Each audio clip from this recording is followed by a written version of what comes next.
हाँ तो चलो स्टार्ट करते हैं एक नया टॉपिक, एलसीएम एंड एचसीएफ, ठीक ना।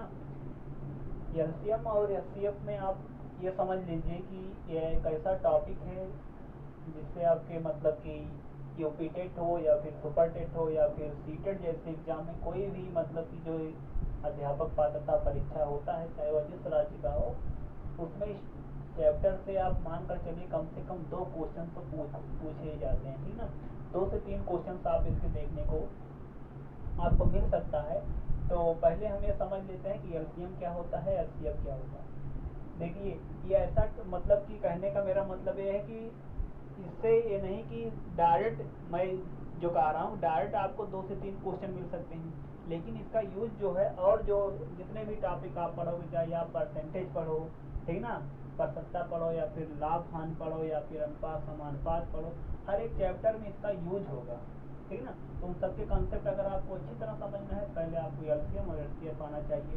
तो एलसीएम और एचसीएफ का पहले मतलब क्या होता है थोड़ा हम इसको समझ लेते हैं, तो इस पर जो प्रॉब्लम्स होते हैं उनको समझते हैं, ठीक ना।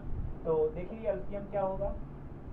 एलसीएम जिसे बोला जाता है 60, ये तो 60 फॉर्म लिखा गया, इसका जो विस्तार रूप होगा उसे बोलते हैं लोएस्ट, ठीक ना, lowest common multiple. Lowest common multiple इसे बोला जाता है। हिंदी में इसे बोलते हैं लघुत्तम समापवर्त, ठीक, लघुत्तम समापवर्त, जिसे 60 फॉर्म में कहा जाता है लासा, ठीक ना।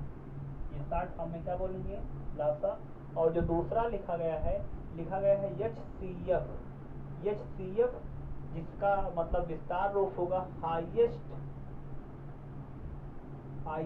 कॉमन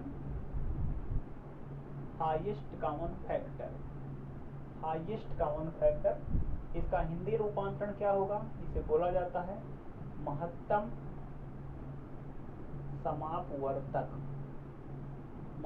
समापवर्तक। यहाँ पर देखिए, यहाँ पर मैंने वर्त लिखा है, यहाँ पर वर्तक लिखा है, इस बात को आप ध्यान रखिएगा। अभी मैं इसका मतलब बता देता हूँ। इसे बोला जाता है 60 फॉर्म में, ठीक ना। इसे 60 फॉर्म में क्या बोला जाता है, मासा बोला जाता है। इसे एक नाम और भी दिया जाता है, इसे जीसीडी भी कहते हैं, इसे जीसीडी, जिसका मतलब होगा ग्रेटेस्ट कॉमन डिवाइजर, ठीक, ग्रेटेस्ट कॉमन डिवाइजर। मतलब कि ग्रेटेस्ट का मतलब होगा सबसे बड़ा, कॉमन का मतलब उभयनिष्ठ होगा, डिवाइजर का मतलब भाजक, मतलब कि सबसे बड़ा उभयनिष्ठ भाजक, वही जो होगा वही उसी को आप बोलते हैं। ये बात जो है आपकी परिभाषा समझिए, इसका क्लियर कर देता है। सबसे मतलब उभयनिष्ठ सबसे बड़ा जो भाजक होगा वही आपका मासा मिलेगा आपको।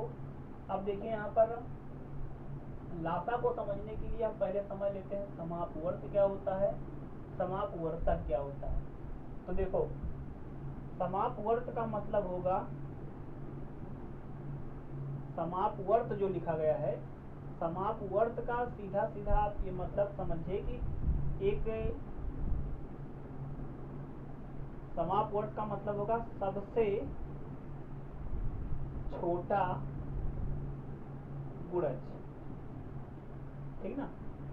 जो समापवर्त लिखा गया है इसका मतलब होगा सबसे छोटा गुणज। अभी मैं बताता हूँ गुणज क्या है, ठीक ना। जो यहाँ पर लिखा है सबसे छोटा गुणज, मतलब कि जैसे आप ये समझिए, यहाँ पर हमारे पास एक नंबर है 12, ठीक ना। एक नंबर आप मान लीजिए आपके पास 2 है, एक नंबर आपके पास 3 है, ठीक। तो यहाँ पर 2 और 3, यहाँ पर आपके पास 2 संख्याएं हैं। अगर आपसे इसका कहा जाए जिसका बताइए लासा क्या होगा, लासा आप बताओगे 6 होगा। मतलब अभी निकालने का तरीका मैं आपको बताता हूँ, तो उससे आप क्लियर हो जाएगा। 2 और 3, एक नंबर 2 हो गया, एक नंबर 3 हो गया, इन दोनों का अगर लासा पूछा जाए तो क्या बताओगे, 6 बताओगे, ठीक ना। अब यहाँ पर आप पहले समझ लीजिए गुणनखंड क्या होता है, गुणनखंड क्या होता है और गुणज क्या होता है, गुणनखंड और गुणज, फिर इस बात को आप समझ पाओगे गुणज। तो देखो यहाँ पर जो शब्द लिखा गया है, मान लीजिए हमारे पास नंबर है 6, तो 6 जिससे कट सकता है, मान लीजिए वो नंबर हमने एक लिख लिया 2, एक लिख लिया 3, तो कोई दी गई संख्या जिनसे कटती है, कोई दी गई संख्या जिन जिन संख्याओं से कट सकती है वो सभी संख्या उसके गुणनखंड कहलाते हैं। तो जैसे नंबर हमारे पास है 6, तो 6 जो होता है 2 से भी पूर्ण रूप से कट जाएगा, 3 से भी कट जाएगा, तो 2 और 3 गुणनखंड हो जाएंगे। 2 और 3 क्या कहलाएंगे? गुणनखंड हो जाएंगे। और जो संख्या कट रहा होता है उस संख्या को हम क्या बोलेंगे? गुणज बोलेंगे। जो संख्या कट रहा होता, विभाजित हो रहा होता है, उसे हम क्या बोलेंगे? गुणज बोलेंगे। जैसे यहाँ पर क्या है कि 2 और 3 मतलब विभाजित करने वाले हैं, इनको हम नाम दिए 2 और 3 क्या हो गए? गुणनखंड हो गए। इनको हम नाम दिए गुणनखंड। ये गुणनखंड है। किसके गुणनखंड है भाई? 6 के गुणनखंड है। तो यहाँ पर 6 क्या होगा? गुणज होगा। 6 को क्या नाम दोगे आप? गुणज नाम दोगे। तो गुणज तो यहाँ पर 2 3 का 6 हो गया। अभी यहाँ पर आप ये समझ ले, लेकिन गुणज में देखो 2 और 3 का गुणज जो हो गया, यहाँ पर 6 मिला आपको, तो गुणज तो इसका यहाँ पर 12 मिल सकता है, गुणज इसका 18 मिल सकता है, गुणज 24 मिल सकता है, गुणज 30 मिल सकता है। ऐसे इसके बहुत से गुणज मिल सकते हैं, ठीक ना। तो यहाँ पर 2 3 जो हैं इसके गुणज ये भी 6 भी होगा, 12 भी होगा, 18 भी होगा, 24 भी होगा, 30 भी होगा, ये सब इसके गुणज हैं। लेकिन सब जो हैं उसके सभी गुणज को हम समापवर्त नहीं कहते हैं।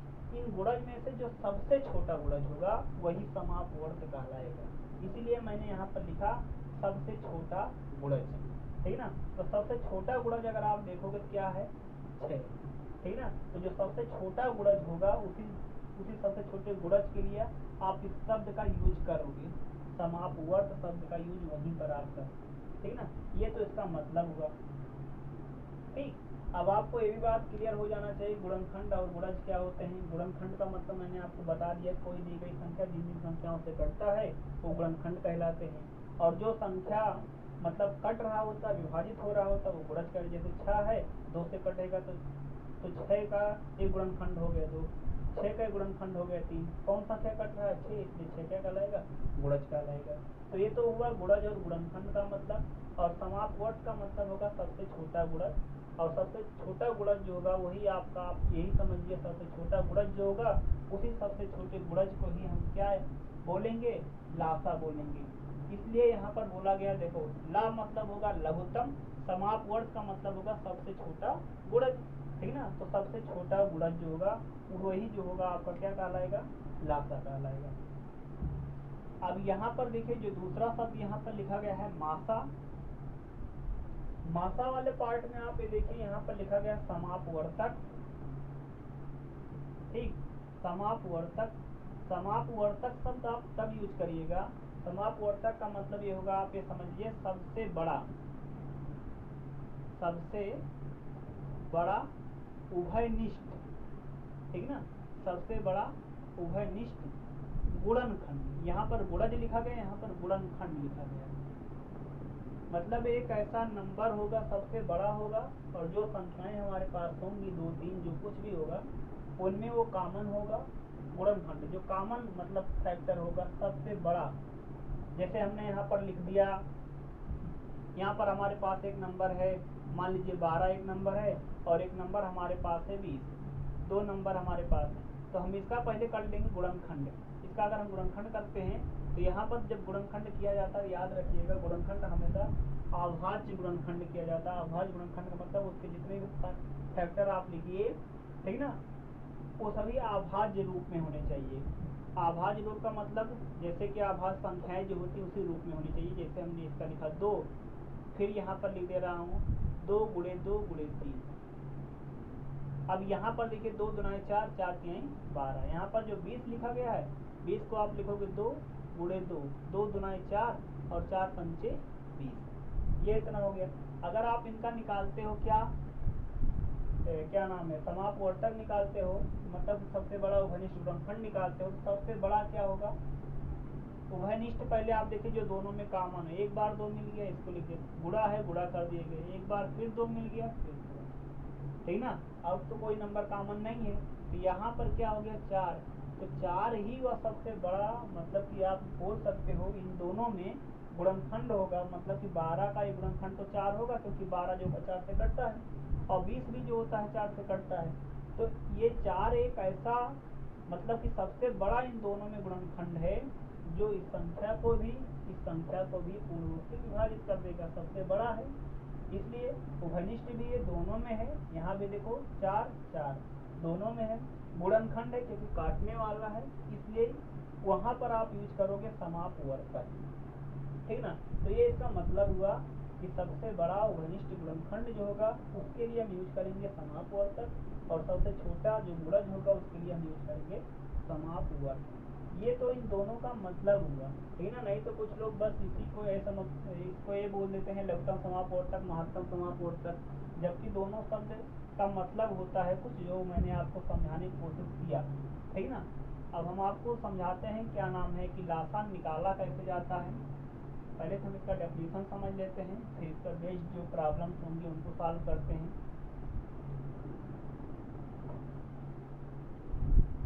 यहाँ पर देखिए, जैसे मान लीजिए आपको निकालना है, लासा निकालना है। अब यहाँ डेफिनेशन मतलब यहाँ एग्जाम्पल से ही आप इसको समझोगे। मान लीजिए आपके पास एक नंबर है 8 है, एक नंबर है 12, ठीक। एक नंबर 8 है, एक नंबर है 12। इन दोनों संख्याओं का कहा जा रहा है लासा निकालिए। तो लासा निकालने का मतलब यह हुआ कि छोटा नंबर आप जोड़िए, ठीक ना, सबसे छोटा भी हो, जो इससे भी पूर्ण रूप से कट जा रहा हो, इससे पूर्ण रूप से कट जा रहा हो, मतलब सबसे छोटा गुणज आप ढूंढ लीजिए जो इससे कट जाए। 8 से भी पूर्ण से कट जाए, 12 से पूर्ण से कट जाए। तो देखिए, चाहे अब आपको लासा निकालना होगा या फिर आपको आगे चल करके मासा निकालना होगा। मैं एक एक करके दोनों बताऊंगा, पहले लासा संबंधित प्रॉब्लम फिर मासा संबंधित, ठीक ना। तो चाहे लासा निकालना होगा या मासा, दोनों को ज्ञात करने के लिए दो विधियां आपके पास होंगी, जिसमें से एक विध होगा जिससे आप बोलोगे भाग विध, हाँ, भाग विध द्वारा लासा या फिर मासा ज्ञात करना, और जो दूसरा विध होगा उसे आप बोलेंगे अभाज्य गुणनखंड विध, ठीक ना, अभाज्य गुणनखंड विध। ये दो विधियां हैं जिनका प्रयोग करके आप संख्याओं का लासा या फिर उनका मासा ज्ञात करोगे। तो हम यहाँ पर पहले इसी पर चर्चा कर रहे हैं, उस आगे चलकर इसकी भी चर्चा कर लेंगे। पहले हम देखते हैं भाग विध द्वारा कैसे हम उनका लासा निकालते हैं। लासा निकालने का भी मैं प्रोसेस आपको बता रहा हूँ। तो जैसे मान लीजिए हमें भाग विध का प्रयोग करना है, तो भाग विध का प्रयोग क्या होता है, कैसे किया जाता है, देखो 8 और 12 का लासा आपको निकालना है। तो भाग विध का मतलब इनको आप भाग दीजिए, एक ऐसा नंबर ढूंढिए, सोचिए जो इसको और इसको काट सकता है, ठीक ना। तो एक नंबर हमने यहाँ पर ढूंढा, काटने को 4 से 2 से कटेगा, 4 से भी कटेगा, हमने बड़ा ले लिया, कोई दिक्कत नहीं है। तो आप चाहे 2 से स्टार्ट करो, 4 से स्टार्ट करो, कोई दिक्कत यहाँ पर नहीं है। तो हमने 4 से काट दिया 2, 4 दूनी 8, 4 3 1 आ गया 2, 1 आ गया 3। अब यहाँ पर देखो 2 से अगर आप काटते हो तो एक, जब 1 और 2 एक नम 2, 3 नहीं कटेगा, 3 को नोट डाउन कर लो। फिर यहाँ 3 से कर देना, 1 आ जाएगा, 1 आ जाएगा, ये इतना आपको यहाँ पर मिल गया।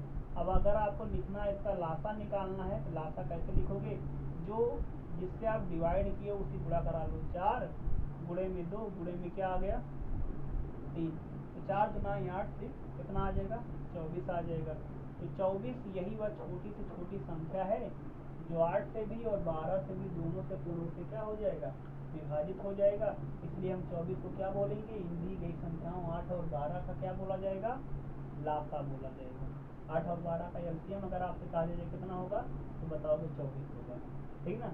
ये मतलब कि ये वाला जो मेथड जिसके थ्रू हमने सॉल्व किया है, जिससे हम बोलेंगे भाग विधि। अगर हम ऐसा सॉल्व करते हैं, इसे कहेंगे भाग विधि द्वारा लघुत्तम समापवर्त ज्ञात करना, मतलब लासा ज्ञात करना। एक बात यहाँ आप कोशिश करिए समझने का कि जैसे 24 है, लासा है, मतलब कि वह छोटी संख्या है जो 8 से भी कट सकता है और 12 से भी कट सकता है, ठीक ना। मतलब 8 और 12 गुणनखंड हो गए और 24 क्या हो गया, गुणज हो गया। मतलब तो सबसे छोटा गुणज हो गया इनसे कटने वाला, ठीक ना। हमेशा याद रखिएगा, अगर लासा जो है अपने प्रत्येक इंडिविजुअल नंबर से वो डिवाइड हो जाता है, ठीक ना। अब यहाँ पर आप चाहे भाग विधि का प्रयोग किए तब तो आंसर 24 है। अगर आप इस गुणनखंड विधि का भी प्रयोग करते हो फिर भी आपका आंसर 24 ही आएगा। तो आप उसको देख लीजिए, गुणनखंड विधि में क्या होता है, यहाँ पर 8 हुआ, यहाँ पर गुणनखंड, इसका गुणनखंड कर लेना 2 गुणे 2 गुणे 3, 2 गुणे 2 गुणे 2, 3 बार आप 2 का गुणा कर लेना, 8 आ जाएगा। 12 क्या होगा, 2 गुणे 2 गुणे 3। तो अगर आपको उनका लासा निकालना होता है तो पहले वो नंबर लिख लीजिए जो दोनों मिल रहा हो। जैसे एक बार मिला, एक बार लिख लीजिए, एक बार और मिल गया, जब तक जोड़े मिल रहे हैं तब तक एक बार लिख लो। फिर जो ना मिल रहा उसको लिख लो। जैसे 2 यहाँ है, यहाँ नहीं तो इसको यूज करना है, 3 यहाँ यहाँ नहीं तो 3 को भी यूज करना है। तो अगर आप गुणा कराओगे तब भी आंसर कितना आएगा, 24 आएगा। दोनों प्रकार से आप आंसर 24 ही निकालोगे, ठीक ना। चाहे आप इसके थ्रू देख लीजिए, चाहे इसके थ्रू देख लीजिए। इसे आप बोलते हो भागविध, और अगर ऐसा निकालते इसे हम बोलते हैं गुणनखंड विधि। तो दोनों विधियों से आप एक ही आंसर तक पहुँचोगे, ठीक। अब एक दो क्वेश्चन और देखते हैं, फिर इसमें आगे बढ़ते हैं।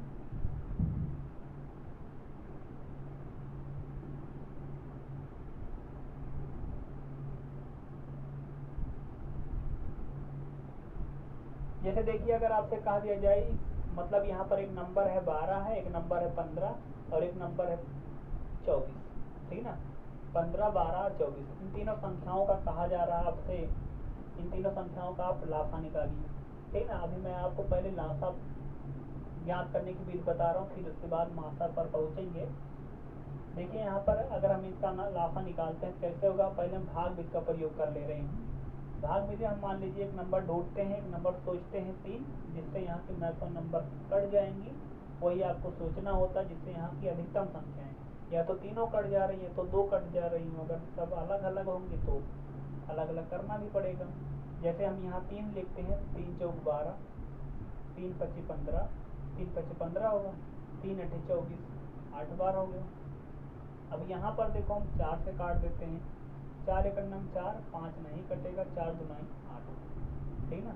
अब यहाँ पर हम अगर 2 से काटते हैं तो 2 एक नम, यहाँ पर 1 तो है ही है, 5 यहाँ पर नोट डाउन करना, 2 एक नम 2 हो जाएगा।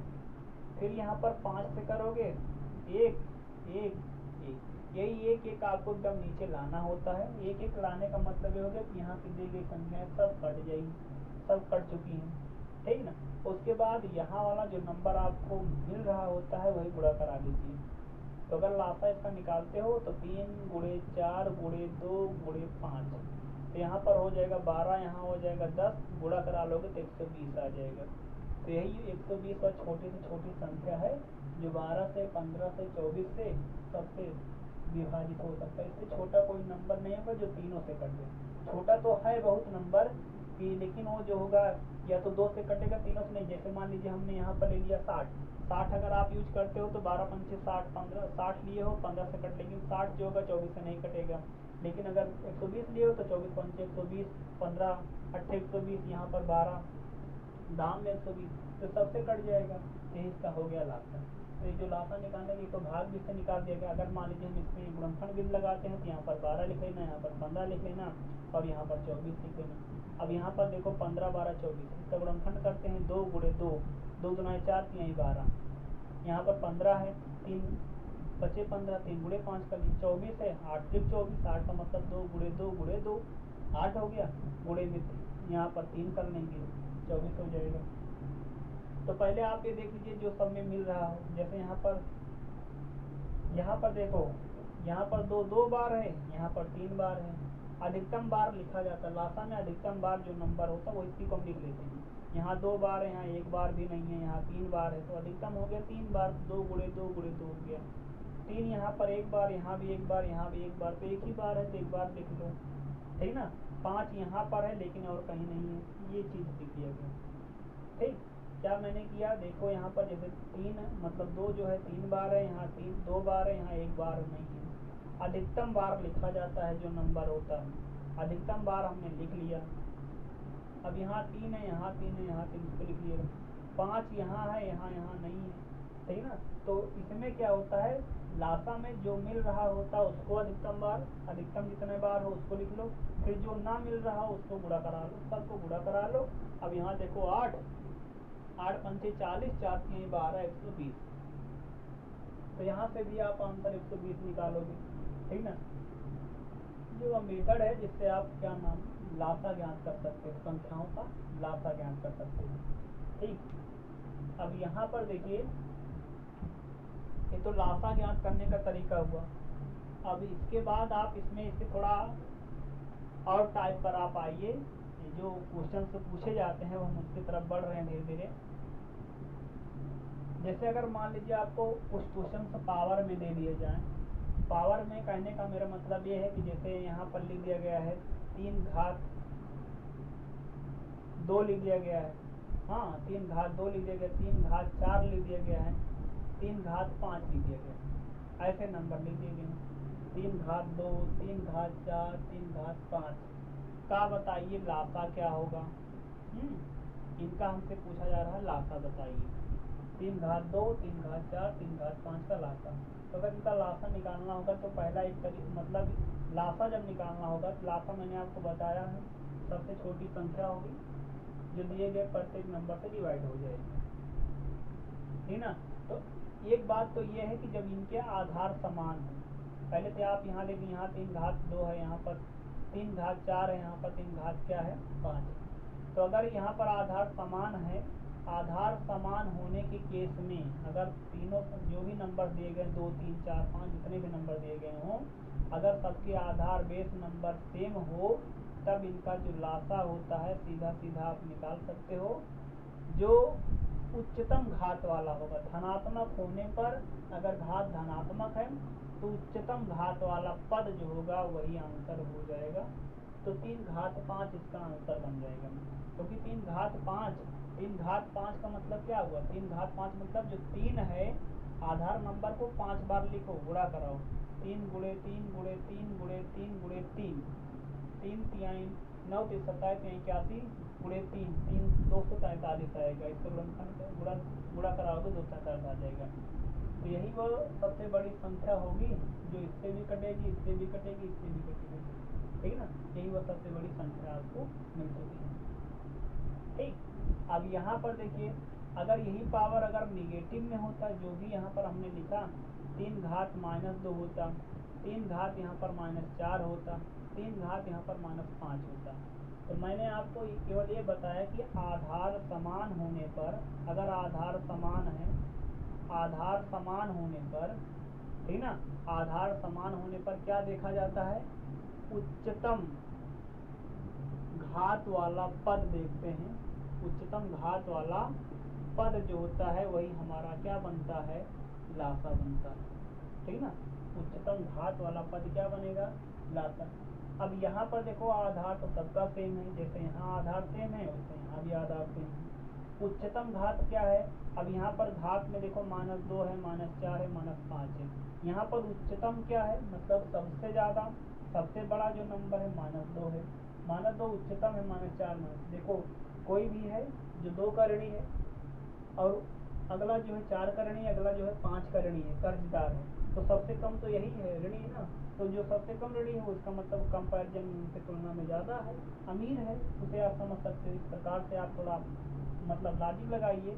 तो यहाँ पर देखिए ये नंबर आपका सबसे बड़ा, पावर अगर नेगेटिव होता है, जो नंबर छोटी होती है उसका न्यूमेरिकल, उसका जो रिजल्टेंट वैल्यू होता है, उसका जो आंसर होता है वो बड़ा होता है।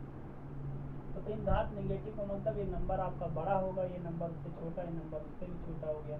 तो यहाँ पर सबसे उच्चतम घात का पद क्या हो गया, 3 घात -2। 3 घात -2 का मतलब अगर घात माइनस में लिखा गया तो 1/, लिख देना। तो ये चीज़ यही लिखना, केवल घात पॉजिटिव कर सकते हो। अगर 1/, करके लिखते हो तो पॉजिटिव लिख सकते हो। और यहाँ पर चाहे ऐसा लिख लो 3 घाते -2, हो सकता है ये ऑप्शन में ना हो तो ऐसा हो 1/3 घात 2। ऐसा भी नहीं लिखा होगा 3 घात 2 का मतलब होगा 3 गुणे 3, 3 को 2 बार लिखो, आधार नंबर को उतने बार लिखो जितना ऊपर घात लगा हो। तो 3 गुणे 3 का मतलब 9 हो जाएगा। तो आंसर चाहे आप इसका 1/9 लिख सकते हो, ये भी आंसर दे सकता है, ये भी आंसर दे सकता है, या फिर ये आंसर दे सकता है, देने को कुछ भी दे सकता है, ठीक ना। इस प्रकार से आप इसका सलूशन निकालोगे, ठीक। तो यहाँ पर मैंने वो बताया जिसमें आधार सेम है। अब देखिए जिसमें आधार सेम नहीं होगा उसको आप थोड़ा समझने की कोशिश करिए।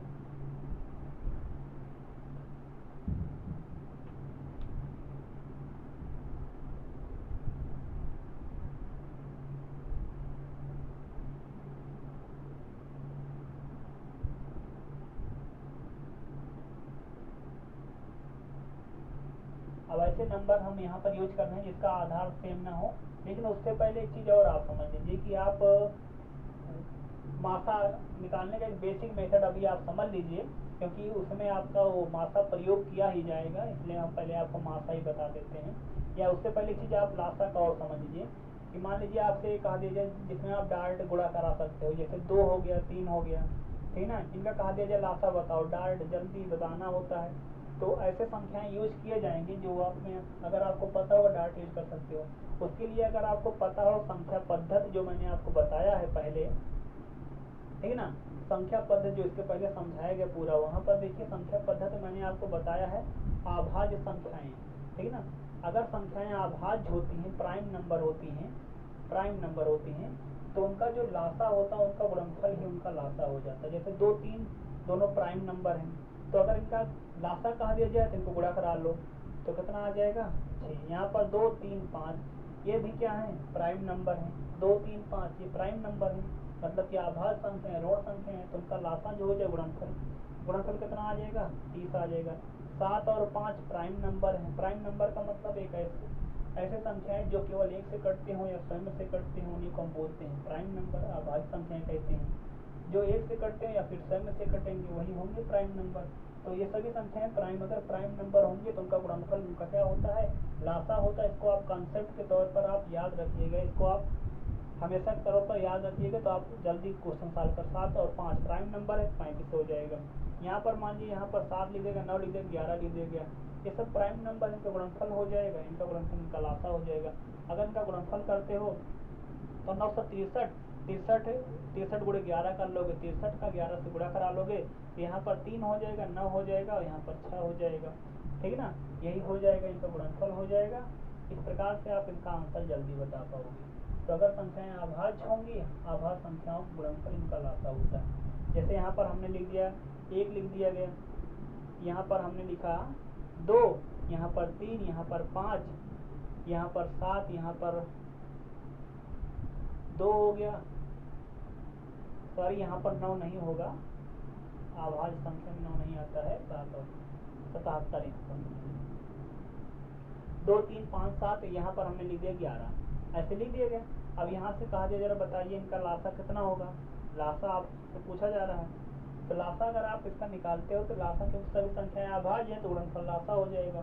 तो यहाँ पर अगर ऐसे करते हो तो डायरेक्ट आप बता सकते हो। तो यहाँ पर देखो 2, 3, 6, 6, 5, 6, 30 यहाँ पर 30 गुणे 7 210, 210 गुणे 11 कर लेना है। 210 को 11 से गुणा करा लोगे तो 0 यहाँ पर 3 हो जाएगा और 2 हो जाएगा, ठीक ना। 11 यहाँ पर 0 हो जाएगा तो 0 कर 11 का नाम 11 1 रहेगा और 11 गुना 22 23, ठीक ना। तो 23 10 हो जाएगा, 2310 इसका आंसर आ जाएगा। इस प्रकार से आप जल्दी निकाल सकते हो, ठीक ना। अब हम आपको बताते हैं कुछ और। मासा का पहले आप प्रयोग समझिए, फिर आप लासा की तरफ बढ़ोगे। पहले कंसेप्ट मासा का समझिए, क्योंकि लासा वाले क्वेश्चन में उसका प्रयोग किया जाएगा। जैसे अभी मैंने आपको स्टार्टिंग बताया था 8, 12, ठीक ना, 8, 12 इन दोनों का मासा बताइए, मासा निकालना है। तो मासा का मतलब होता है पहले आप इसका गुणनखंड कर लेना, इनका पहले आप गुणनखंड कर लेना, 2 गुणे 2 गुणे 3। तो मासा का मतलब होगा उभयनिष्ठ जो भी गुणनखंड मिलेगा दोनों में वही इसका मासा होगा। जैसे 2 एक बार मिला, एक बार लिख लिया गया, फिर 2 एक बार मिला, फिर 2 लिख लिया गया। यहाँ 2 यहाँ 3 और कोई जोड़ा नहीं मिल रहा है, इसलिए इसका 4 यही क्या हो जाएगा, मासा हो गया। मासा का मतलब होगा सबसे बड़ा उभयनिष्ठ गुणनखंड, वही संख्याओं का क्या होता है, मासा होता है।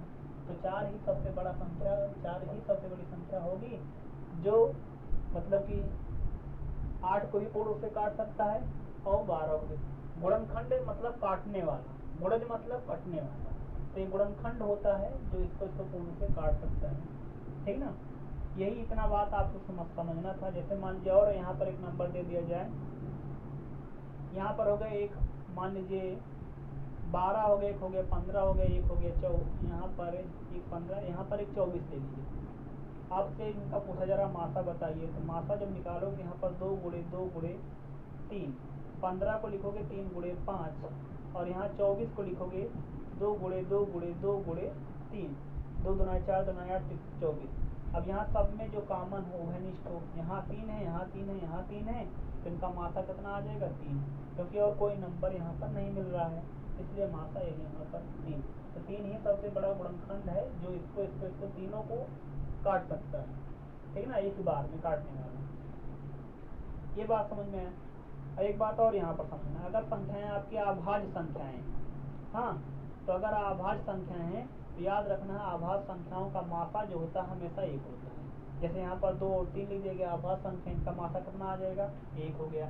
यहाँ पर 7 हो गया, यहाँ पर 11 अभाज्य संख्याएं हैं, इनका मासा कितना आएगा 1 आएगा, क्योंकि 7 को क्या लिखोगे 1 गुणे 7 लिखोगे, 11 क्या लिखोगे गुणे 11 लिखोगे, इससे ज़्यादा कुछ नहीं लिख सकते हो। कॉमन क्या मिलेगा 1 मिलेगा, इसलिए मासा इनका 1 हो जाएगा। जितने भी अभाज्य संख्याएं होंगी उसका मासा कितना हो जाएगा 1 हो जाएगा, ठीक ना।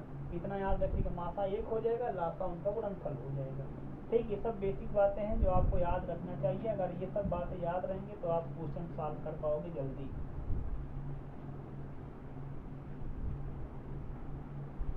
अब देखिए लासा ज्ञात करने का जो अगला टाइप का क्वेश्चन होगा, जैसे जिसमें मतलब की संख्याएं अलग अलग लिखी गई हों, जैसे 3 घात माइनस 2 लिख दिया गया है, यहाँ पर 3 घात माइनस 2 लिख दिया गया है, और यहाँ पर 3 घात जो लिख दिया गया है, यहाँ पर 4 घात लिख दिया गया है 3, ठीक ना, 4 घात यहाँ पर लिख दिया गया -3, इधर लिख दिया गया 2 घात माइनस 2, 2 घात 3 घात माइनस 2, 4 घात -3, और यहाँ पर 3 घात हो गया 3 घात -3, ये इतना लिख दिया गया है, ठीक ना।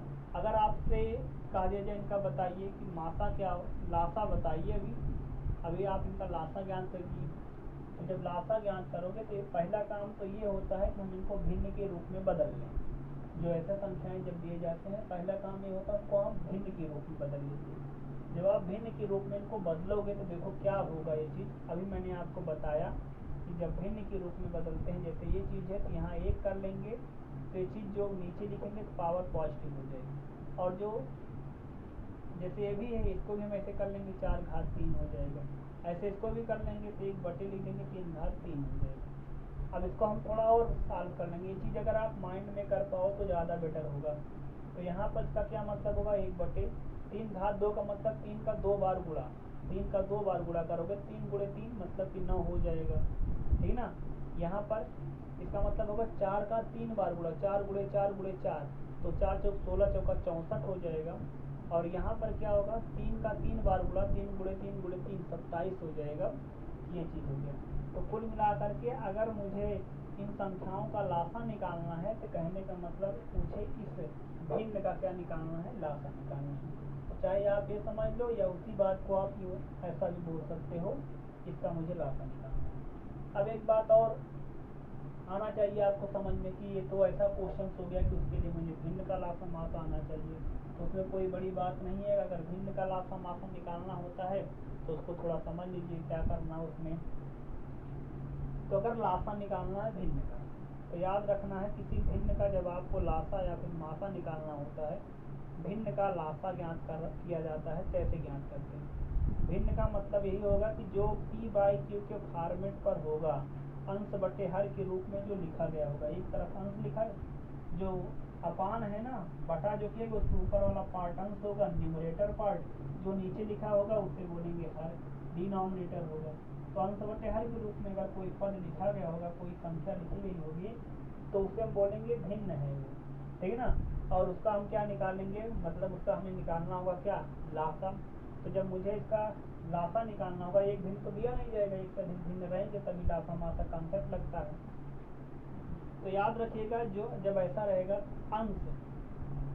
अंश वाला जो पद रहेगा, अंश का हम निकालेंगे सबका, जितना जो भी रहेगा सबके अंश का क्या निकालेंगे, अंश का लासा। अगर लासा निकालना है तो लासा निकालिएगा, ठीक ना। लासा निकालना है ना तो ऊपर आप अंश में लासा लिखेगा, नीचे क्या करोगे मासा करोगे, तो यहाँ पर क्या लिख दोगे हर का मासा, ठीक ना। अंश का लासा हर का मासा, ये इसका कंसेप्ट होगा। अब यहाँ पर मान लीजिए ऐसे इस टाइप के हैं, मतलब भिन्नों का, यहाँ पर हम लिख देंगे भिन्नों का। मान लीजिए आपको निकालना है क्या, मासा निकालना है। जब मासा निकालना है तो जब भिन्न है तो अंश बटे हर के रूप में होगा, तो अंश का यहाँ पर क्या लिख लोगे, जितने भी होंगे सबके अंशों का क्या निकाल लेंगे, मासा लिख लेंगे। अगर मासा होगा तो अंश वाला ऊपर वाला पार्ट मासा का, नीचे वाला पार्ट जो बच जाएगा एक लासा। तो यहाँ पर क्या हो जाएगा, हरों का क्या निकालना होगा, हरों का निकालना होगा लासा। ये इसका फार्मूला होगा, ये समझ लीजिए आप, इसका फार्मूला होगा। अगर कोई भिन्न होगा, भिन्नों का अगर आपको लासा निकालना होगा तो लासा मतलब अंश वाले का लासा, नीचे वाले एक, अगर लासा हो गया तो नीचे वाला मासा, अगर एक मासा हो गया नीचे वाला लासा। ये माइंड में आप रखिएगा। तो ये वाला जो पद आप देख रहे हो, इनका हमें क्या निकालना है, लासा। तो इनका हम क्या निकालेंगे, एक एक एक इनका निकालेंगे लासा। एक एक का लासा जो होगा एक ही होगा, क्योंकि गुणनफल आप इनका गुणा करा लीजिए, एक आ जाएगा। और नीचे वाले क्या निकालना होगा, मासा। तो मासा का मतलब क्या होता है, जो सब में उभयनिष्ठ गुणनखंड हो। तो यहाँ पर 9, 64 और 24, 27, एक देखो, एक विषम संख्या है, एक सम संख्या है। हाँ, विषम सम जब दो ही संख्याएं होंगी तो उनका मासा हमेशा एक हो जाता है, इसलिए यहाँ पर क्या आंसर आ जाएगा आपका, एक आ जाएगा। इनका लासा क्या हो जाएगा, एक। यही वह सबसे छोटी संख्या है, ठीक है ना, यही वह सबसे छोटी संख्या है जो यहाँ पर क्या हो सकता है, इन सभी से क्या होगा, पूर्ण रूप से विभाजित हो जाएगा, चाहे ये हो चाहे ये हो चाहे ये। तो इस प्रकार से आप सॉल्व करोगे। अगर इन्हीं का मान लीजिए मुझको लासा मतलब मासा निकालना होता, तो जब मासा निकालना होता तो हम यहाँ पर क्या करते, तो यहाँ अंश का मासा निकालते, एक एक एक का मासा एक हो जाएगा, और यहाँ पर इनका लासा निकालते हैं। जब लासा निकालते तो यहाँ पर एक सम संख्या है, एक विषम संख्या है, पहले हम 64 लिख लेते, ठीक है ना। फिर यहाँ पर इन दोनों विषम संख्याओं में देख रहे हैं, जैसे कि ये 9 है, 27 है, तो यहाँ पर जो मतलब कि अगर हम 27 ले लेंगे तो उसमें 9 तो आ ही जाएगा, 9 से 27, तो यहाँ पर 27 कर लेंगे, यही गुणा करा लेंगे, जो आएगा वही आंसर हो जाएगा, ठीक है ना। इस प्रकार से हम इसका निकालते हैं मासा। अगर भिन्न का मुझे मासा कहा होता तो हम इस प्रकार से निकालते लासा, लेकिन कहा गया क्वेश्चन, इसलिए आंसर एक कर देगा, ठीक। इस प्रकार की प्रॉब्लम आप सॉल्व करोगे। अगर आपको भिन्न मिलता है तो इस प्रकार से आप सॉल्व करोगे। एक दो क्वेश्चन मैं आपको और दिखा देता हूँ कि जो भिन्न वाले होंगे उनका लासा मासा कैसे ज्ञात किया जाता है। जैसे मान लीजिए एक भिन्न हम यहाँ पर ले रहे हैं 3/4, 5/6, ठीक ना, 3/5, यहाँ पर लिखेगा 6/6 मान लीजिए यहाँ पर लिखे गए हैं 9 लिख दिया गया है, इस प्रकार से लिख दिया गया है, ठीक है ना। और एक यहाँ पर लिख दिया गया 12/22, इस प्रकार से लिख दिया गया 12/22। ऐसे 4 लिखे गए, हम इनका निकालना है का मासा और लासा दोनों निकाल लो। मासा भी निकालना है और लासा भी निकालना है, ठीक ना। लासा दोनों देख लीजिए कैसे निकाला जाएगा। भिन्नों का मासा लासा है, तो देख लीजिए। तो अगर आप इसका मासा निकालते हो तो क्या बताएगा, अगर भिन्नों का मुझे मासा निकालना होता है भिन्नों का, तो क्या बताया गया तरीका। तो अगर मासा है तो सबके अंश का क्या ले लेंगे, मासा। तो यहाँ पर 3, 5, 6, 12 ये नंबर हो गए, इनका क्या लेंगे, मासा लेंगे, तो इनका मासा निकालना पड़ेगा। अपान में क्या, जो हर बच रहा, जैसे अंश का अगर मासा हो गया तो जो बच रहा होगा उसका क्या लेंगे, लासा। तो यहाँ पर 4, 6, 9, 22 का क्या लिया जाएगा, लासा। अब यहाँ पर देखो, मासा का मतलब उभयनिष्ठ गुणनखंड जो सब में मिलता हो, जैसे 3 में भी हो, 5 में भी हो, 6 में भी हो, 12 में भी हो, तो ऐसा एक ही नंबर है, वो है 1। जैसे कि आप ऐसा लिख सकते हो ना, 3 है तो 3 को 1 × 3 लिखोगे, 5 है तो 1 × 5 लिखोगे, 6 है तो 1 × 2 × 3 लिख सकते हो, 12 है तो 1 × 2 × 3 लिख सकते हो। अब ये अगर आप ऐसा करते हो तो सब में कॉमन क्या मिल सकता है, एक ही मिल सकता है, वही होगा। तो अगर एक सम एक विषम दिखाई दिया तुरंत आप बोल सकते हो मासा एक। ऐसा नहीं कि एक से ज़्यादा सम विषम, उससे कोई मतलब नहीं, एक सम एक विषम नजर आए तो मासा एक बोल सकते हो, कोई दिक्कत नहीं, एक ही आंसर है। यहाँ लासा देखो इनका क्या आएगा, लासा अगर निकालोगे 4, 6, 9 और 22 का अगर लासा निकालते हो तो यहाँ पर लासा ज्ञात करने के लिए आप चाहे गुणनखंड विधि समझ लीजिए, चाहे गुणनखंड विधि का प्रयोग करिए, चाहे भाग विधि का। तो वैसे यहाँ पर भाग विधि के द्वारा देख लेते हैं, ठीक है ना। तो यहाँ हम 2 से काटते, 2 दूना 4, 2 3 6, 9 कटेगा नहीं, 11 हो जाएगा। अब यहाँ पर देख रहे हो सब अभाज्य संख्याएं मिल गए हैं, मैंने आपको बताया था जब आभा संख्याएं आ जाती हैं तो गुणनफल लासा होता है। तो ये पार्ट पूरा ले लिया करो और साथ में ये भी ले लिया करो। ये सभी संख्याएं आपस में समझिए इनका मासा तो एक है, जब मासा एक है गुणनफल उनका लासा होता है सीधे बात। तो यहाँ पर देखो तो दो दो, अब यहाँ पर 2 गुणे 2 गुणे यहाँ पर क्या हो जाए यहाँ का 2, उसके बाद जो बच रहा, क्योंकि इनमें सब में कॉमन केवल एक ही है। अगर सब में कॉमन एक मिल जा रहा तो गुणनफल लासा बोल सकते हो। 2 गुणे 2, यहाँ पर 3, यहाँ पर 9, ठीक ना। नहीं अभी तो एक बार ये कट सकते, सॉरी एक बार अभी ये कट सकता है, इसलिए हम एक बार इसको काट लेते हैं।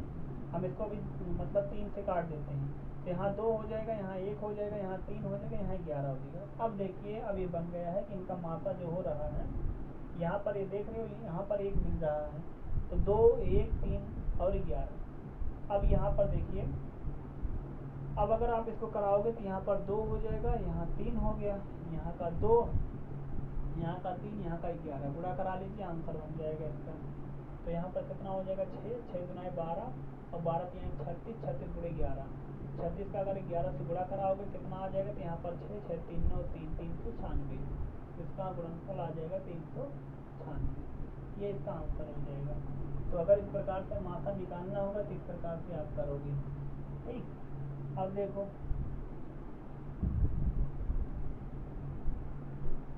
अभी लासा निकालने आप अपने हिसाब से भी निकाल सकते हो। देखिए यहाँ पर हमें निकालना है इनका लासा, मान लीजिए इस भिन्न का मुझे लासा निकालना है। तो जब लासा निकालना होगा तो अंश वाले पार्ट का हम लासा ले लेंगे। तो 3, यहाँ पर 5, यहाँ पर 6, यहाँ पर 12, इसका क्या लिया जाएगा, लासा लिया जाएगा। जो नीचे वाला पार्ट है 4 6 9 और 22, इसका क्या लेंगे, इसका लेंगे हम मासा। एक का अगर लासा होगा दूसरे वाले पार्ट का मासा होगा। लासा का आएगा तो लासा पहले अंश में रहेगा, मासा नीचे रहेगा। तो इनका अगर आप लासा निकालते हो तरीका तो पता है, चाहे भाग भी लगाइए चाहे भी लगाइए। अब जैसे अगर हम देखो 6 12 में हम 12 ले लेते हैं, क्योंकि 12 ले लेंगे तो 6 आ गए उसमें, 6 गुनाई 12। अब 5 3 में कुछ कॉमन नहीं, इसलिए दोनों को लिखना पड़ेगा। अब अपने हिसाब से करिएगा, हम स्टार्ट लिख दे रहे हैं। इनमें देखो कुछ कॉमन नहीं है किसी बात, इसलिए 1 लिख दिया जाएगा, यही का आ जाएगा लासा। तो यहाँ पर हो जाएगा 15, यहाँ पर हो जाएगा 12, 12 गुणे 15 बराबर 180, तो 180 इनका आंसर हो जाएगा। तो लासा अगर निकालना होगा तो इस भिन्न का जो लासा आएगा वो 180 आएगा और मासा जो हो जाएगा 1/396 आ जाएगा, ठीक ना। इस प्रकार से आप भिन्नों का निकालते हो लासा और मासा, ठीक। अब चलो इसमें हम देख लेते हैं एक टाइप का प्रॉब्लम और देख लेते हैं, फिर उसके बाद आगे बढ़ते हैं। एक टाइप केवल और आज आपको बताते हैं, ठीक ना।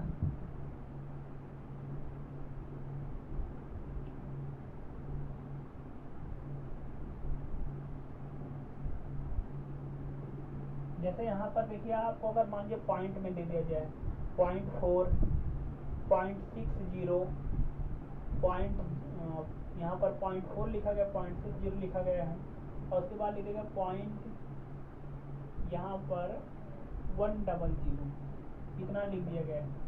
तो जैसे अगर दशमलव में क्वेश्चन दे दिया गया हो, इनका कहा जरा का मासा बताइए एवं लासा, दोनों चीज़ आपसे कहा दिया जरा, मासा भी बताइए लासा बताइए।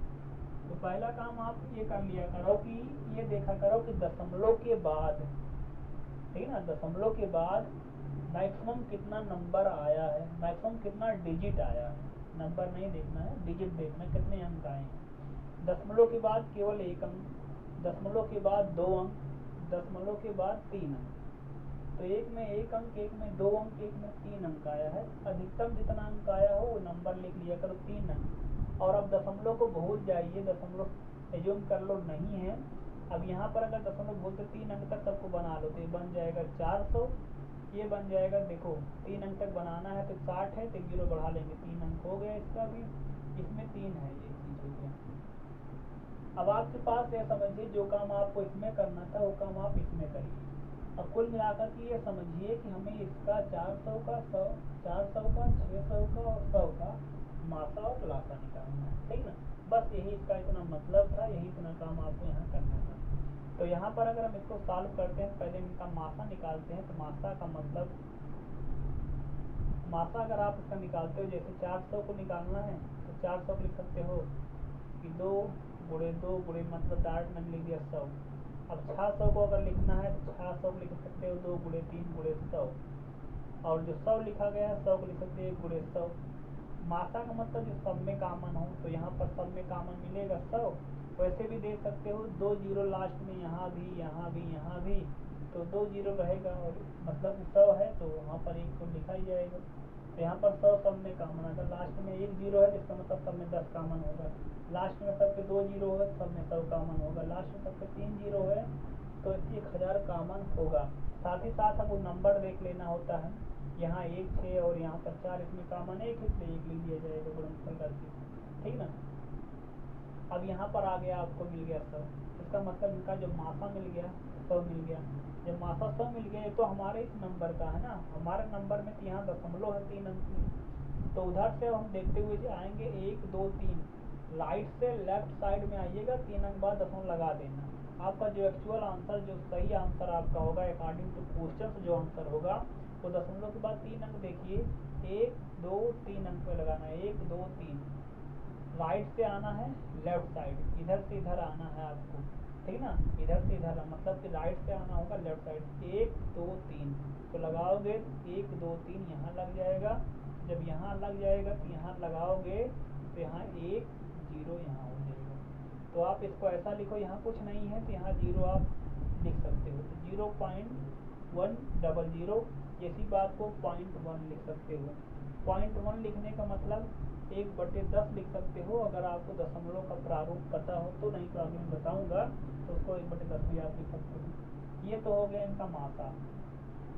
अब अगर आपको निकालना है लासा, भी का लासा निकाल लो, 400 600 और यहाँ पर क्या हो गया 100 का क्या निकाल लेना होगा, लासा। अगर आप इसका लासा निकालते हो तो लासा में आप ये देखिए, तो पहले मैंने आपको बताया कि जो सब में मिल रहा होता है वो लिख लेते हैं, तो सब में जो मिल रहा है वो तो हो गया सब, फिर जो ना मिल रहा है उसको लिख लो। जैसे यहाँ पर 3 है, 1 बार लिख लिया गया, 2 यहाँ 1 बार है, यहाँ 2 बार, अधिकतम जितना बार हो उसको लिख लो, तो यही आ जाएगा, क्योंकि 1 लिखने कोई मतलब नहीं इसलिए छोड़ दे रहा हूँ।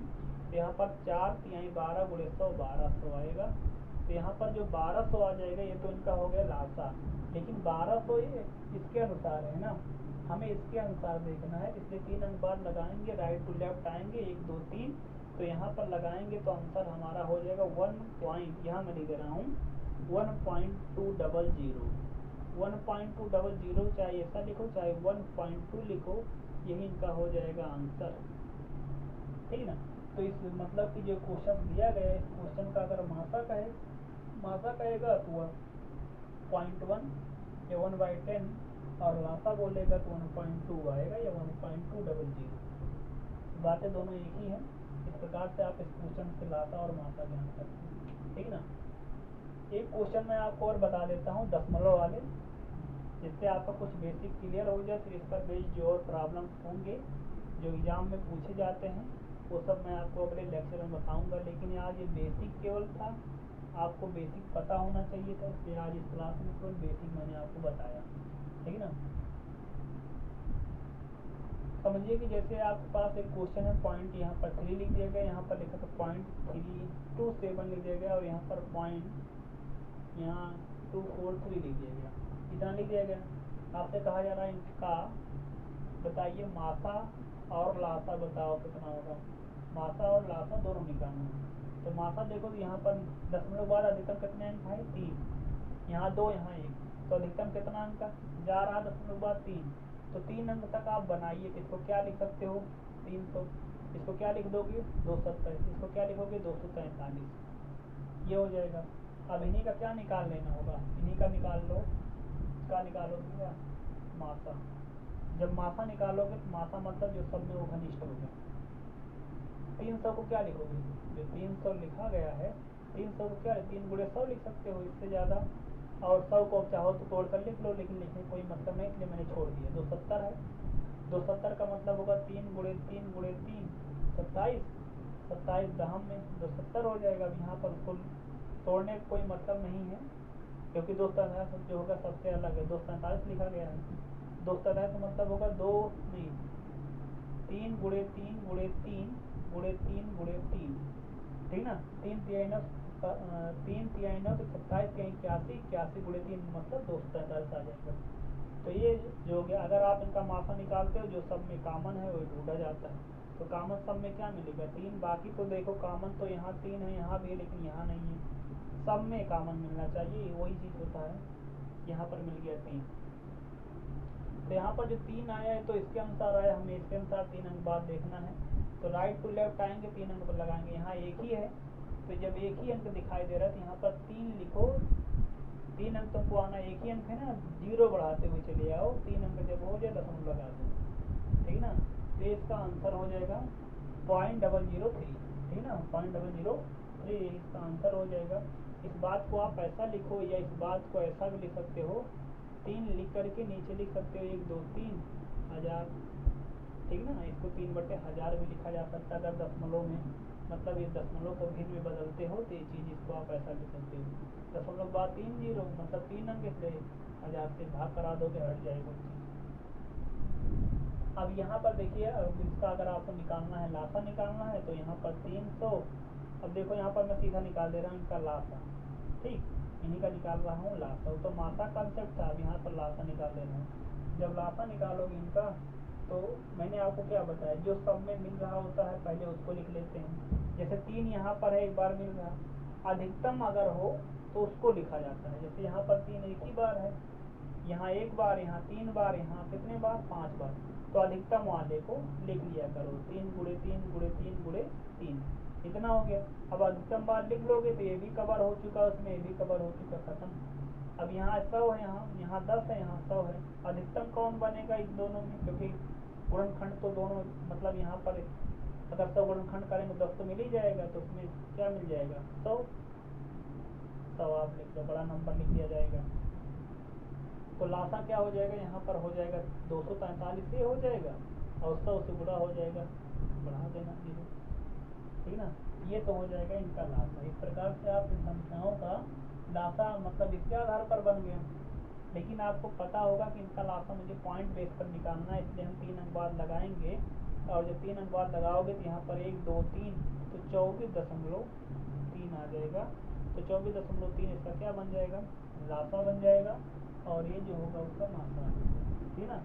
आज के लिए बस इतना ही आपको मैं बताऊंगा। अब इसका पहले आप थोड़ा बेसिक है, प्रैक्टिस करिए, ठीक ना। इसके बाद इस पर जो क्वेश्चन एग्जाम में पूछे जाते हैं, चाहे वो टेट हो चाहे सुपर टेट हो, ठीक ना, वो चाहे घंटी वाले प्रॉब्लम हो या फिर चक्राकार मतलब किसी का मतलब परिक्रमण करने वाले क्वेश्चन हो, या फिर जो भी आवर्ती घटना पर आधारित क्वेश्चन होते हैं जिसमें लासा का प्रयोग किया जाएगा, मासा का प्रयोग किया जाएगा, वो सभी क्वेश्चन जो होंगे अगले सेशन में, अगले क्लास में मैं बताऊंगा आपको। तब तक आप इन्हीं की प्रैक्टिस करें, ठीक है।